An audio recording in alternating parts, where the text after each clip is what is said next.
la leçon qu'on vient de donner, de croire vraiment à Allah subhanahu wa ta'ala, de se rappeler de sa présence divine, toujours c'est un mélange des sentiments entre l'amour d'Allah Azza wa Jal, une confiance à sa miséricorde et une crainte. Et le musulman doit vraiment vivre avec ces sentiments pour avancer dans l'adoration d'Allah subhanahu wa ta'ala. Et puis le musulman, s'il veut vraiment arriver à être dans la sérénité, il faut qu'il soit sincère et honnête. Pour cela, il y a un livre de Cheikh Youssouf al-Qaradawi sur l'intention et la sincérité. L'intention et la sincérité qu'on est en train de travailler actuellement dans un des cercles éducatifs. Et je vais profiter de ce cercle pour parler de quelques signes de la sincérité. Le cercle donc de quelques signes de la sincérité. Parce que vous savez que les gens qui seront sauvés le jour dernier, ce sont les gens qui vont venir rencontrer Allah Azza wa Jal avec un cœur saint. Le cœur saint, donc avoir un cœur saint, est une condition pour qu'on soit sauvé le jour dernier. Et le prophète nous a parlé du cœur saint en parlant que dans le corps humain, il y a un morceau de chair. S'il va bien, tout va bien, et s'il va mal, tout va mal. C'est le cœur. Et le chapitre 5 de ce livre, quand il parle de quelques signes de la sincérité, il dit la peur de la célébrité. C'est-à-dire, il faut avoir peur d'être un homme ou un individu, une personne célèbre et importante, parce qu'on est engagé dans la religion, pour avoir une notoriété personnelle. Que moi je suis là, je suis un reconnu, tout le monde me respecte, j'ai un savoir, j'ai un aura, j'ai une présence. Donc, cette notoriété, il faut essayer d'éviter. Il faut avoir peur de cette notoriété. Et il y a une très belle histoire sur le grand ascète Ibrahim al-Adham. Il disait, c'était un grand spirituel. Qu'est-ce qu'il disait? Il y a une très belle histoire qui s'est passée avec lui. Il dit, il n'a pas été véridique envers Allah celui qui aime la réputation. Et qui aime qu'il soit une réputation. Et il disait, je n'ai été serein et tranquille dans ce monde qu'une seule fois. J'ai passé la nuit une fois dans une des mosquées de Syrie et j'avais une douleur au ventre. Donc Ibrahim ibn Adham, c'était un savant, un pieux connu. Donc il a passé la nuit dans une mosquée de la Syrie. Il avait mal au ventre, perturbé un peu. Et le mu'adhin, il vient, il ne le connaît pas. Donc, il m'a traîné des pieds jusqu'à ce qu'il m'a fait sortir de la mosquée. Donc, qu'est-ce qu'il dit? Ce qu'il dit, Ibrahim al-Adham, c'est bon. Il dit, il a éprouvé une sérénité parce que l'homme en question ne l'avait pas reconnu et l'a traîné brutalement comme s'il s'agissait d'un vulgaire bandit, alors qu'il est celui qui a refusé le poste d'émir des croyants et tous les fastes qui s'y rattachent.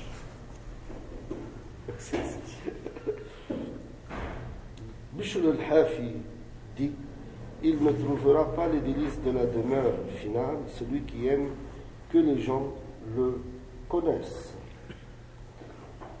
Donc ça ne veut pas dire qu'il faut qu'on cherche l'isolement et l'éloignement de gens et qu'on ne soit pas avec les gens. Non, ce n'est pas ça.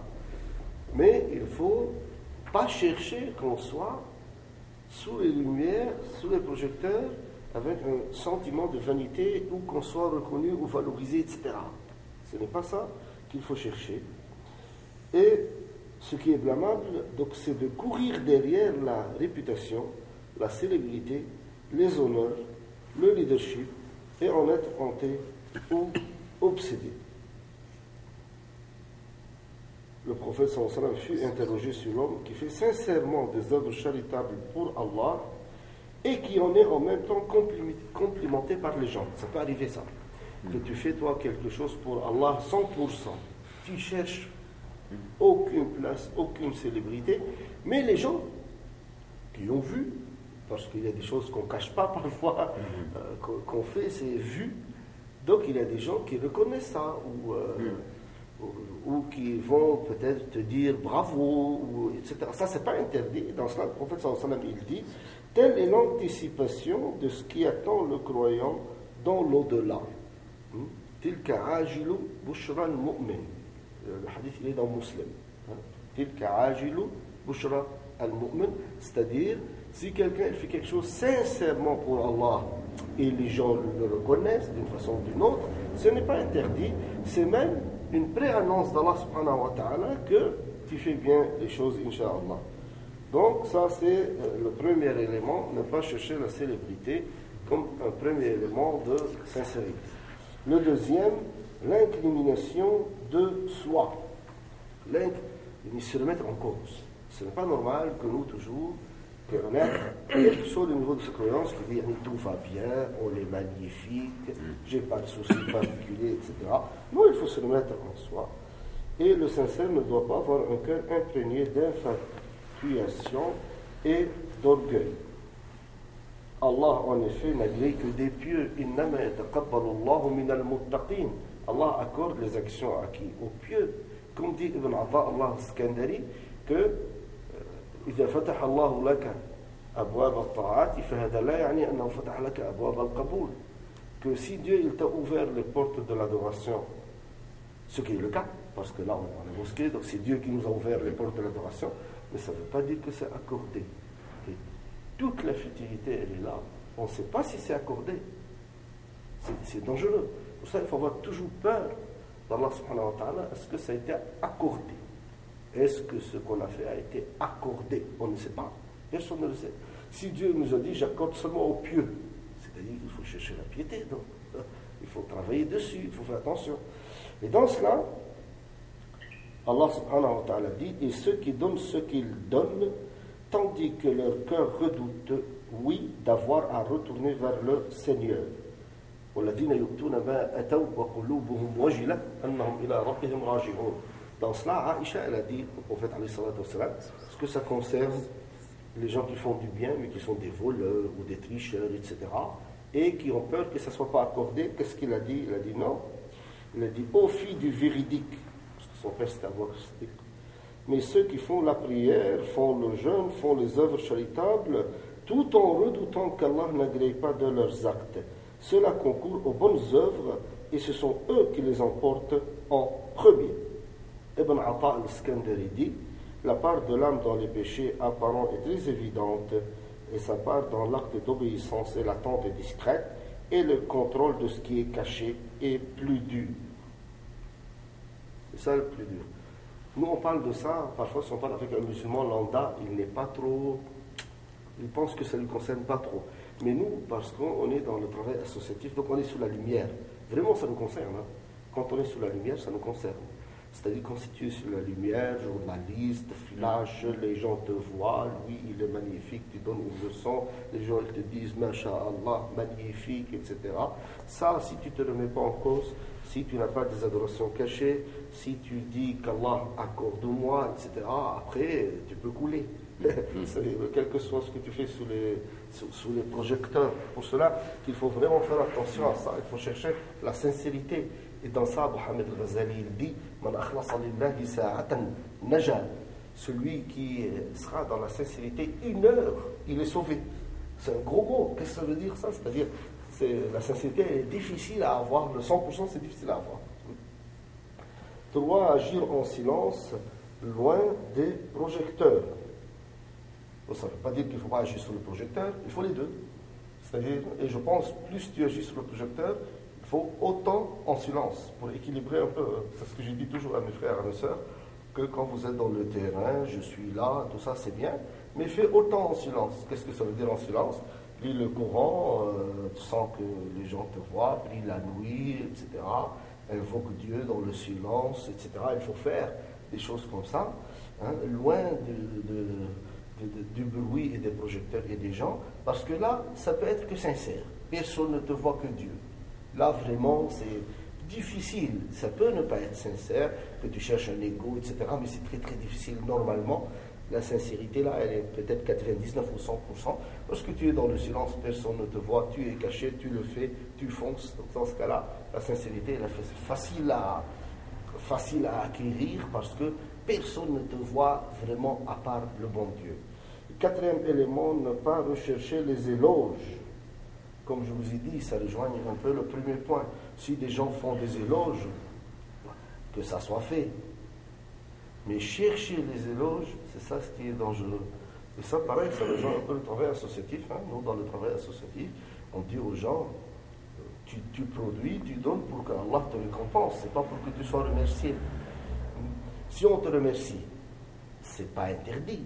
On peut te remercier, etc. Alhamdulillah, les gens doivent reconnaître les efforts des uns et des autres. Mais si tu le fais avec l'intention d'avoir les remerciements, que c'est ça le but, c'est futile. Si c'est ça le but, c'est grave parce que ça peut vraiment anéantir les actions devant Allah subhanahu wa ta'ala.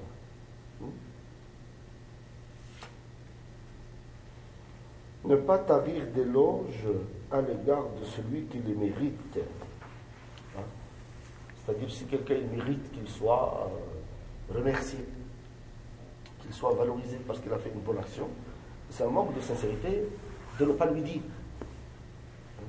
C'est-à-dire, si tu trouves quelqu'un qui a fait une belle action, qui a fait une belle réussite, il faut lui dire.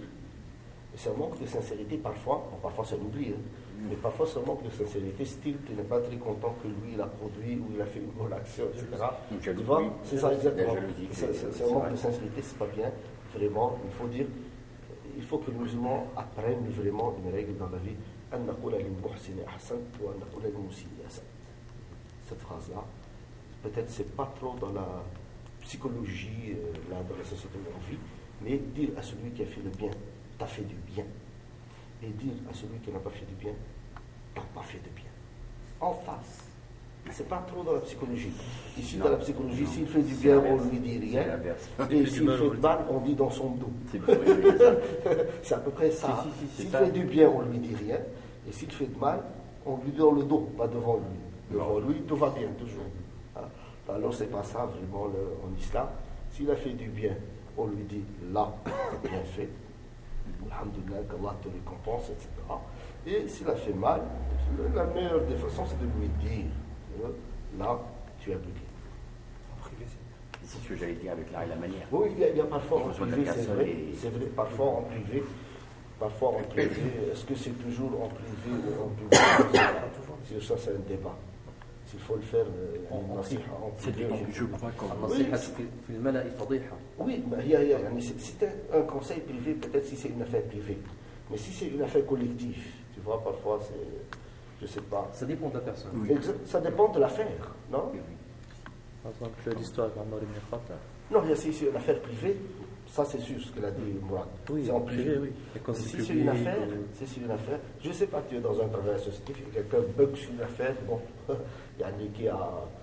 tu vas le dire peut-être devant 3-4 personnes qui sont impliquées ou qui sont en relation avec l'affaire, tu vois ce que je veux dire. Parfois il y a ça. Ça dépend, après il faut peser toujours l'affaire. Mais que le but soit, c'est toujours très difficile, toujours il faut avoir l'intention, sincèrement. Que l'intention, c'est pas de casser tel ou tel, ou d'humilier tel ou tel, c'est toujours avoir une intention.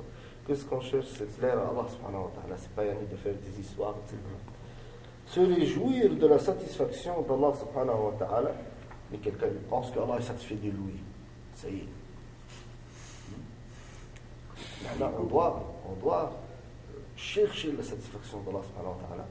On doit être très heureux quand Allah est satisfait de nous, mais on ne le sait pas. C'est pour ça qu'il faut creuser toujours dans ça.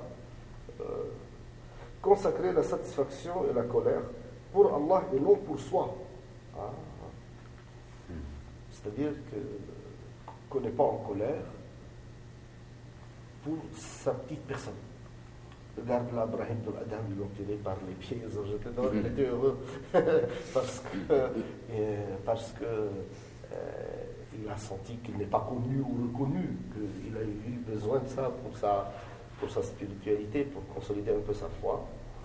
Dans le travail du da'wah, une personne qui milite dans le terrain des da'wah de la prédication comme nous, si elle est froissée ou touchée par une parole de ses collègues qui le laisse dans son amour propre ou qui porte atteinte à l'un de ses proches, elle s'emporte et s'enflamme tout de suite et abandonne l'action de la prédication, ce qui est grave. C'est-à-dire, parfois, nous, on trouve que sur le plan personnel, on laisse passer rien, et sur le plan de ce qui déplaît à Allah subhanahu wa ta'ala, on peut laisser passer. On peut laisser passer. Et ça, c'est une grosse erreur. C'est une grosse erreur. Normalement, un musulman, la yaghdabu illa lillahi wa la yarda illa lillah. Il est satisfait pour Allah et il est en colère pour Allah subhanahu wa ta'ala. La patience pour la longueur du chemin, c'est un signe de sincérité. Si vous connaissez un peu l'histoire du prophète Noé, il a passé 1000 ans, moins 50, 950 ans, il a eu 70 croyants avec lui. Donc vraiment, et ça c'est un prophète qui était appuyé directement par Allah subhanahu wa ta'ala. Donc le chemin il est long, il faut le savoir. Se réjouir de toute compétence qui émerge. Le Cheikh Tawawi, quand il a parlé de l'intention de la sincérité, il l'a adressé un peu associatif. Il n'a pas parlé seulement personnel et spirituel. C'est pour faire ce que tu as dit. Non, il a orienté un peu, c'est-à-dire que dans le travail islamique, quand il y a une compétence qui apparaît, il faut se réjouir. Même si c'est une compétence meilleure que moi, sincèrement, je suis président de l'UMR, si je vois une compétence qui est là, qui peut prendre, ça doit me faire plaisir si je suis sincère. Ça doit me faire plaisir si je suis sincère et honnête. Et c'est pas du tout que je suis là, j'ai peur d'une compétence qui me dépasse. Ça, c'est de n'importe quoi. On travaille pour Allah subhanahu wa ta'ala. Rachid, par exemple, c'est une compétence. On doit se réjouir qu'on a des compétences dans Da'wah, dans la prédication. Il faut les mettre en avant, c'est ça. Donc on doit se réjouir d'avoir des compétences qui émergent. Privilégier les actes les plus utiles. Parce que parfois, on privilégie les actes qui nous font plaisir, pas les actes les plus importants. C'est ça. Parce qu'on suit les passions, on ne suit pas ce qu'il faut. C'est une règle que j'ai essayé d'appliquer à Rouen dans le travail islamique, qui ne marche pas trop avec la psychologie des gens qui ont grandi, qui n'ont pas appris cette règle. Nous, on l'a appris un peu dans notre enfance. Il faut faire ce qu'il faut parce qu'on aime. Il faut faire ce qu'il faut parce qu'on aime. Si ça correspond, c'est bien, c'est magnifique. Parfois, on aime bien quelque chose et il faut le faire. Ah là, c'est le temps. Là, il n'y aura pas de problème. Où est le problème? Le problème, c'est quand tu aimes faire quelque chose et qui est illicite. Ça, c'est une catastrophe. Mais parfois, il y a même dans le licite ou dans le devoir religieux, mais tu aimes faire quelque chose, mais là, c'est pas ça ce qu'il faut faire. Là, il faut faire autre chose. Tu vois ce que je veux dire? C'est-à-dire, je ne sais pas, je t'explique. Une maison brûle là, à côté de la mosquée, et quelqu'un, il est là, il aime bien faire ses invocations, ne le coupez pas. Il n'est pas dans l'illicite, il est même dans une adoration noble. Il aime faire ça, mais là, c'est pas ça ce qu'il faut faire. Là, il faut éteindre la maison, pour vous donner une idée. Par exemple, les gens qui aiment faire le pèlerinage chaque année, Cheikh Qaradawi, il a parlé de ces gens. Les gens qui font le pèlerinage chaque année, qui payent 5 000 6 000 euros, etc. Il te dit, tu lui dis, tu vois, il y a une étude en Arabie Saoudite, il y a que 15% chaque année qui font le Hajj la première fois. 15. C'est-à-dire sur les 3-4 millions, il n'y a que 15% qui viennent la première fois. 15%. C'est-à-dire, pour vous donner une idée, par exemple, ce sont 4 millions. Donc il y en a 3 400 000 qui ont déjà fait et 600 000 qui font pour la première fois. Donc ces gens-là, si tu lui dis donne pour Mali ou creuse un puits, ouvre une école, 4-5 000 euros, ça ouvre une école à Gaza ou à Mali ou peu importe où, etc. Tu dis non, parce que quand la période de pèlerinage approche, c'est plus fort que moi. C'est quoi ça? C'est de la passion. C'est de la passion dans une adoration. Dans une adoration. J'ai eu une discussion une fois avec un frère de Tabligh dans la mosquée ici. Donc il part 3 jours, puis 40 jours, puis 4 mois, puis 1 an, puis il laisse sa famille, il a des enfants. Je dis, viens. Je dis, c'est de la passion. Non, tout ça. Je dis, d'accord. Je dis, moi, je te défie que eux, ils te disent, sors, et toi, tu restes. Tu dis, non, je reste avec ma famille. J'accomplis mes obligations, parce que c'est un devoir, là. Il faut que tu sois avec ta famille, il y a les enfants qui grandissent, tout ça. 1 an, ils ne t'ont pas vu parce que tu étais en Chine, et en plus, tu ne parles pas le chinois, donc tu es là-bas de faire de la figuration. Mais c'est pas ça, c'est pas ça. Parfois, il faut comprendre que dans le domaine de l'adoration, faire ce qu'il faut, c'est pas parce que ce qui anime un peu ma passion et mes émotions. Quand ça colle, c'est bien. Quand ça colle, c'est bien. Par exemple, je parle de moi. Moi, j'aime bien donner des leçons et des cercles éducatifs. Et c'est un besoin. Ça colle, alhamdoulilah, ça colle. C'est-à-dire que faire ce qu'il faut, en même temps, tu l'aimes. Ça colle. Quand ça colle, alhamdoulilah, c'est bien. D'accord ? Parfois, c'est pas ça ce qu'il faut. Parfois, il faut être autre chose. Admets qu'on fait une journée où on doit nettoyer Rouen. C'est pas là où moi je veux faire un cercle et les gens nettoient. Tu vois ce que je veux dire ? C'est-à-dire qu'il faut savoir vraiment faire ce qu'il faut au moment T.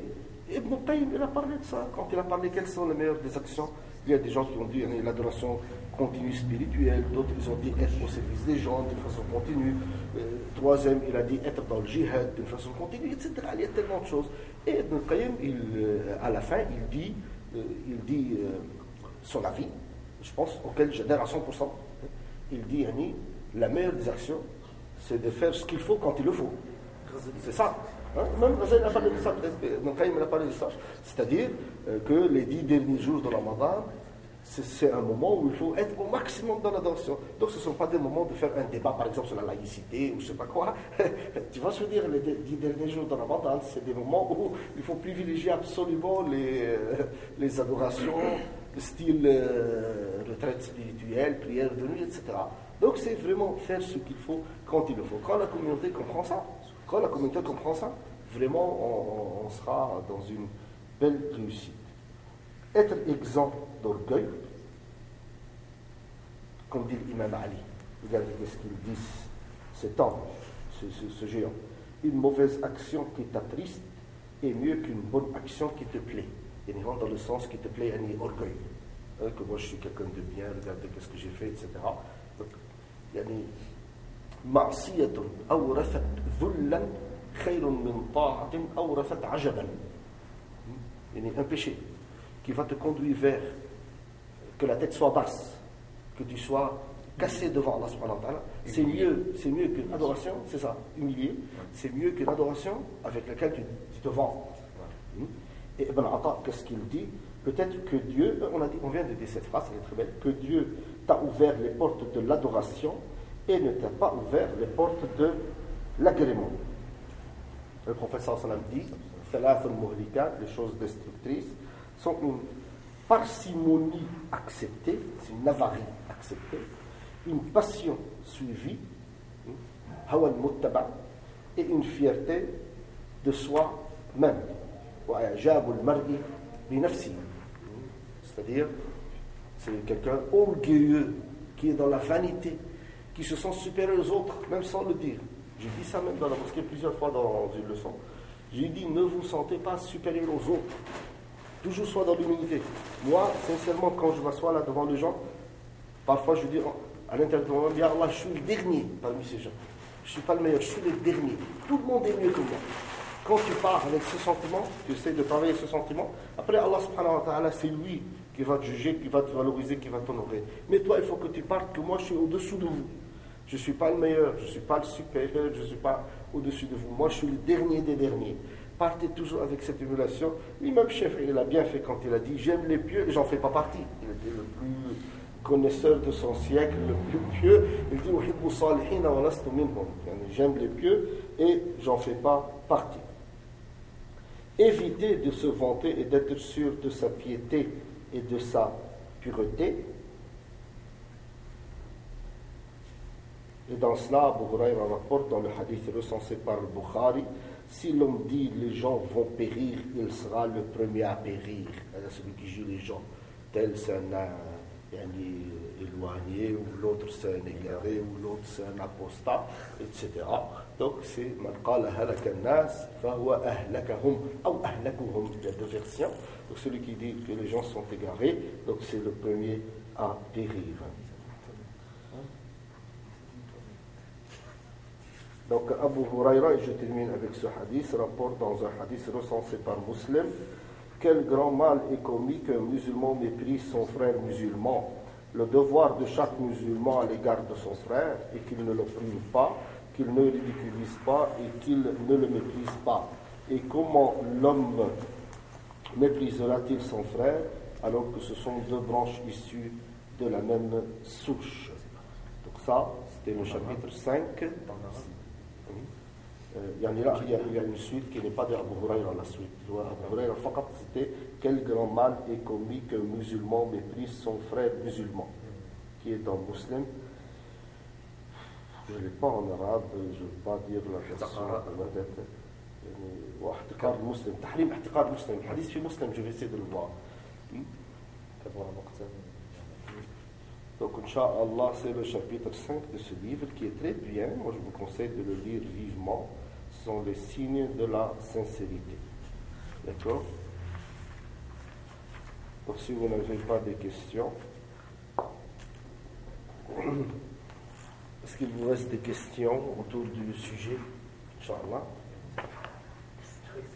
C'est vrai que les intentions, les actes, comme on dit, les intentions pour les actes, parfois tu crois faire une bonne intention et la personne interprète autrement.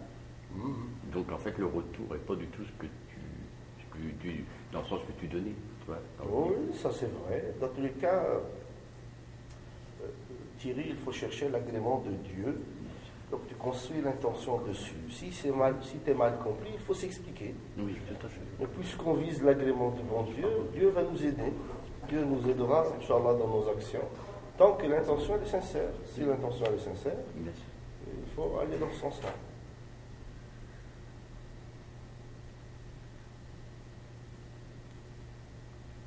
C'est bon? سبحانك اللهم وبحمدك نشهد أن لا إله إلا أنت نستغفرك ونتوب إليك وصلى الله وسلم